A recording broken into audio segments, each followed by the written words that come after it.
किसी जंगल में एक साधु रहता था। उस साधु को लोग सिद्ध समझते थे। दूर दूर से लोग उनके दर्शनों के लिए आया करते थे। उसके पास जाने वालों को सुख शांति का आभास होता था। आने वालों में धनी निर्धन, अनपढ़ विद्वान, सभी प्रकार के लोग होते थे।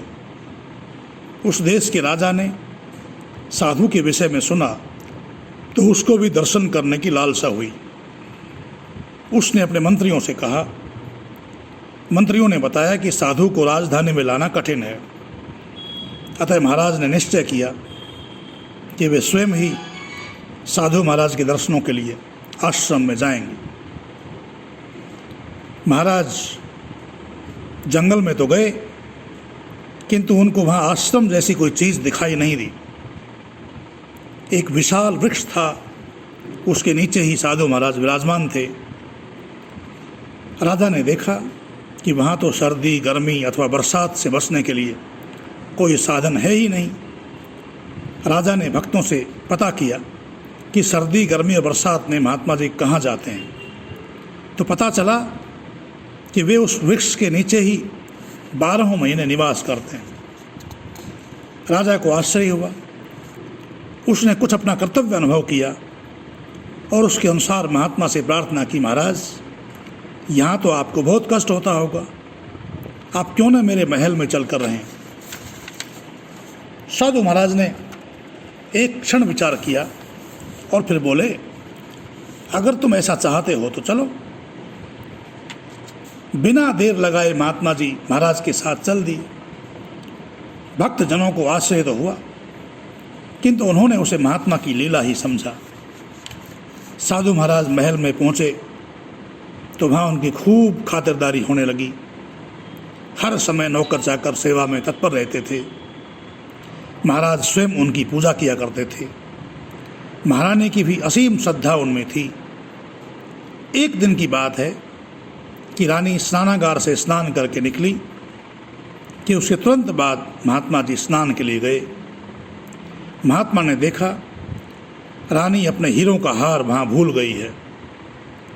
उस हार को महात्मा ने अपनी कौपीन में छिपाया और बाहर निकल गए।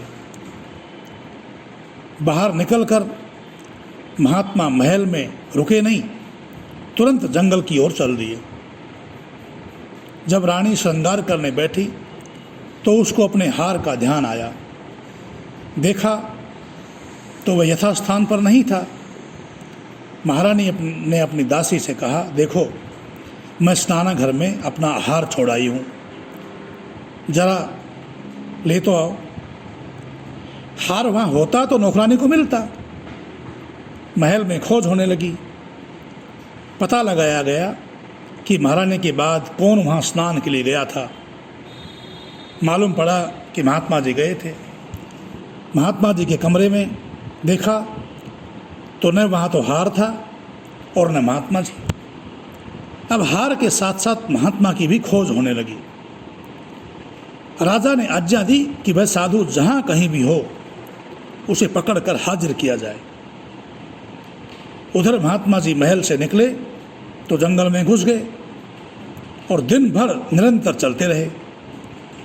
उन्हें भय था कि राजा के सैनिक उसका पीछा करते हुए आएंगे, कहीं वह पकड़ न लिया जाए, इसलिए वह लगातार चलता ही रहा। चलते चलते जब महात्मा थक गए तो एक वृक्ष की छाया में बैठ गए। पांव सूज गए थे, भूख भी बड़े जोर की लग रही थी। महात्मा ने इधर उधर नज़र दौड़ाई तो देखा जिस वृक्ष की छाया में वे बैठे हैं उसमें बहुत सारे फल लगे हैं। फल पके हुए थे। महात्मा ने कुछ फल तोड़कर खा लिए। इससे उनकी भूख शांत हो गई। थकान मिटने पर महात्मा ने फिर अपनी यात्रा चालू रखी। चलते चलते जब फिर थक गए तो फिर बैठ गए। तब महात्मा को आभास हुआ कि उन्हें दस्त लगने वाले हैं।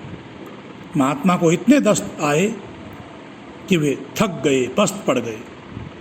महात्मा दुर्बल शरीर से भूमि पर लेटे हुए थे। कि उन्हें हार का ध्यान आया और सोचने लगे, मैं इसे क्यों उठा लाया। अब महात्मा को आभास हुआ कि उन्होंने चोरी की है। अपनी गलती और कर्तव्य का भान होने पर महात्मा उठे और वापस राजधानी और राजमहल की ओर चल दिए। महात्मा जिस समय राजमहल के समीप पहुँचे तो आधी रात बीत चुकी थी। महात्मा इतने दुर्बल हो गए थे कि महल का चौकीदार भी उनको नहीं पहचान सका। उसने कड़क कर पूछा, कौन हो। महात्मा बोले, मुझे महाराज से मिलना है। चौकीदार ने कड़क कर कहा, महाराज सो रहे हैं। महात्मा जी बोले, मुझे अभी तुरंत मिलना है, मेरे पास महारानी का हार है। हार की बात सुनकर चौकीदार सावधान हो गया। बात तो सारे महल और नगर में फैल चुकी थी। चौकीदार ने एक सैनिक को महल के अंदर भेज दिया। महाराज आए तो महात्मा ने कहा, राजन, ये हार आपकी महारानी का है, मैं इसे उठा कर ले गया था, मुझसे अपराध हुआ है, मैं हार वापस करने और अपने अपराध की क्षमा मांगने के लिए आया हूँ। राजा को आश्चर्य हुआ। उसने पूछा, महात्मन, यदि यह वापस ही करना था तो फिर आप इसे ले क्यों गए थे। महात्मा कहने लगे, राजन, जो मैं कह रहा हूँ उसे ध्यान से सुनो, क्रोध मत करो।